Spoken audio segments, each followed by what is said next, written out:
Moving to a new country can be overwhelming and very nerve-wracking. And as a newcomer, there's just some things that you have to know that will help you to basically ease your transition into this new phase of your life and set you up for success, but especially financial success. I have moved twice to two different countries in the past 3 years, so I know that this is not a very rosy time. However, there are some things that make it somewhat easy to settle in as quickly as possible, find a rhythm, and start to build your new life in a new place. So if you're a newcomer in Canada, here's a list I put together that can help you figure things out as you go along the way and help you in this journey. The first thing is to get a phone number. Having a phone number is the beginning of familiarizing yourself with a new place. It will help you to establish a form of communication, even when you're applying for jobs, opening bank accounts, and every other thing you're going to be doing. Canada has a few major national carriers for telecommunications, and they're often referred to as the big three. However, they have their own satellites and towers all across Canada that they actually share with smaller networks.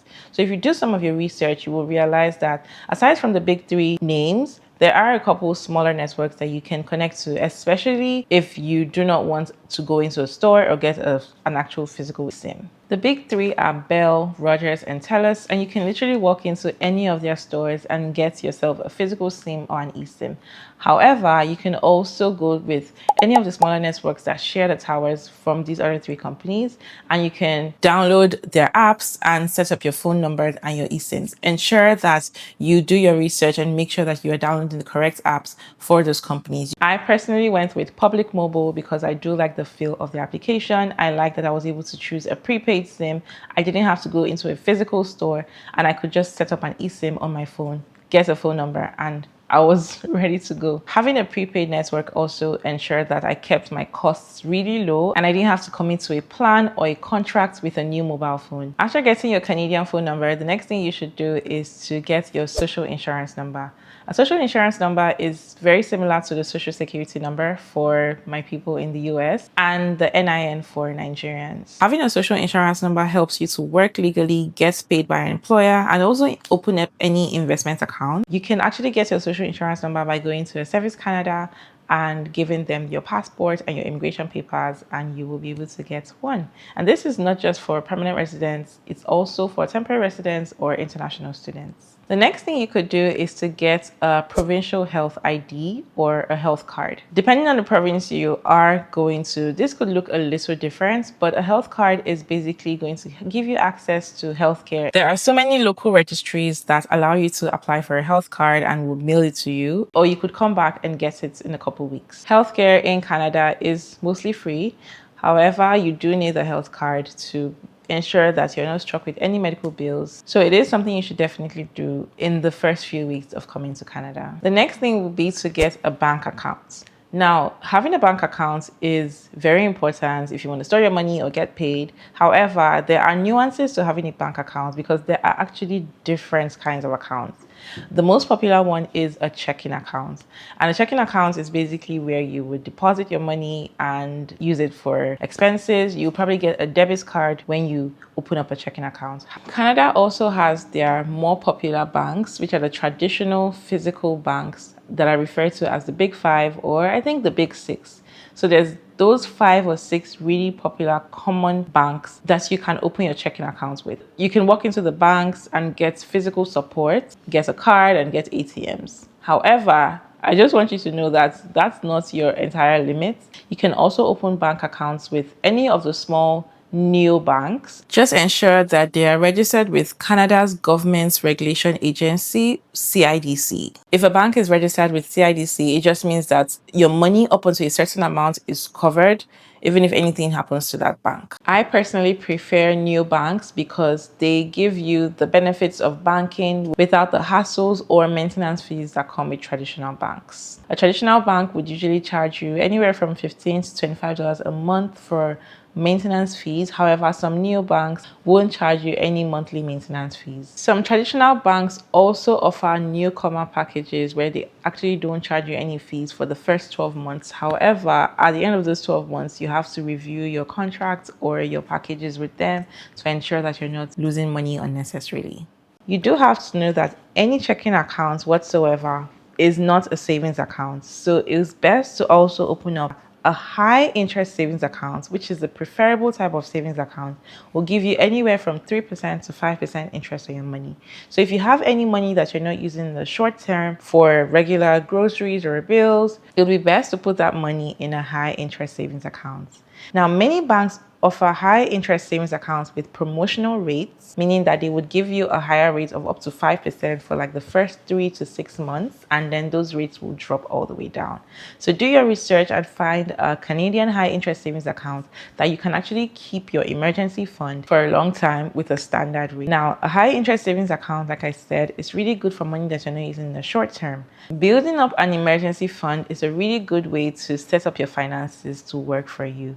And instead of putting that money in a regular checking account for you to earn only 0.1% or less in interest, it's definitely better to put it in a high interest savings account where it will earn anywhere from 3 to 5% interest depending on your bank's rates. Now let's think about this. If you put $10,000 in a regular checking account, aside from the fact that time is going to make inflation to make that money to reduce, you'll also not be getting a lot. You'll probably get like $1 at the end of the year in interest. However, if you put that money in a high interest savings account that is about 3 to 5% in interest, you will get about $400 on that $10,000. Now, I just also want to mention that interest earned on a high interest savings account is taxed. So you will pay taxes on those interests. However, it's still better than leaving your money in a checking account to earn just $1. After you've gotten your phone number, your health card, your bank account, your debit card, and probably put your money in a high yield savings account, another thing you could look into is getting a credit card. Now, depending on where you're from, credit cards might seem like an inherently bad thing, like it might sound weird to borrow money. However, credit cards in North America, Canada, and the US actually serve as financial tools. Having a credit card is not a bad thing. However, the way a credit card is used is what separates it from being a good financial tool or a terrible financial decision. A credit card is really just like a short term loan with a very hard deadline to pay back. So think about it that way, and that will help you to understand it a bit better. Now, when you apply for a credit card at the bank, they will give you something called a credit limit. And so that can range from anywhere from $500 to up to $10,000, maybe even more. Now, if you are just getting into the credit system, you're probably going to get a really low credit limit, and just means that the bank is trying to test if you're good enough to borrow money to. Now, a way to handle your credit card is really just to use it as money that you're going to pay back almost immediately. You shouldn't spend money on a credit card if you don't have the money in your debit card or like your checking accounts.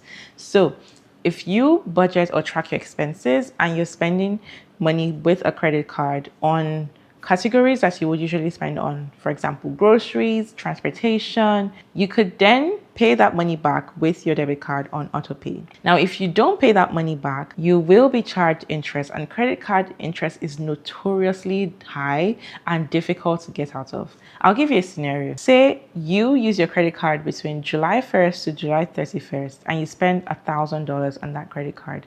That period is known as your statement period. At the end of that period, you get a statement balance. And if you spend $1,000, your statement balance will be $1,000. Now, the bank is going to give you any time from 1 to 21 days to pay that money. It's usually around 21 days to pay that money back. Now, it means that on the 21st of the next year is when you have to pay that money back.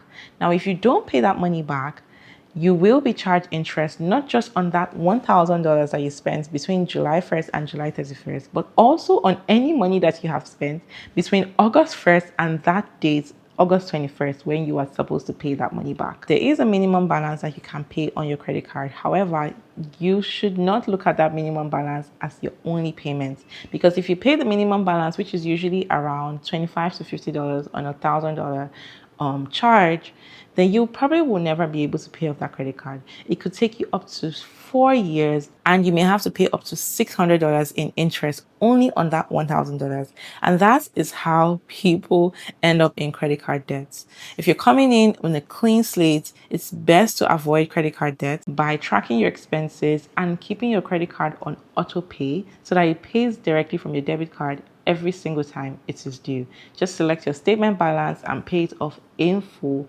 every single month. Building a credit history is really important for some things like getting an apartment, maybe buying a car, and maybe eventually getting a real estate investment in the future. So this is just a short summary, and if you need any more information, please go do your research on how credit cards work. The next thing you could do as a newcomer is to get any transit cards or driver's license. Now, depending on the country you're coming from, it might be a big situation to get your driver's license. It might take you some time and it might have a good number of steps to take. However, you can start with public transportation and get a transit card.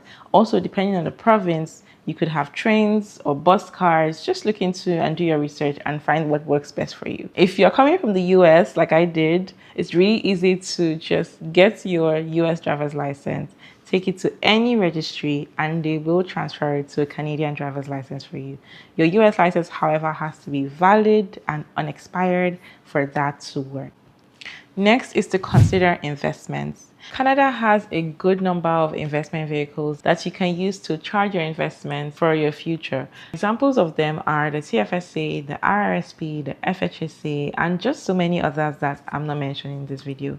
However, the two that I'm going to talk about in this video that's good for newcomers to have in mind are the RRSP and the TFSA. The RRSP is the Registered Retirement Savings Plan, and this is usually pre-tax, meaning that it's taken out of your payroll before your check actually gets to you. Now, this is good for people that have a job, and so when you get your job, you ask your employer if they have any match or if they're helping you to run any RRSP plans, and then you put money towards your RRSP through your employer. Now, this will help you to invest money in the stock market and basically save up for your retirement.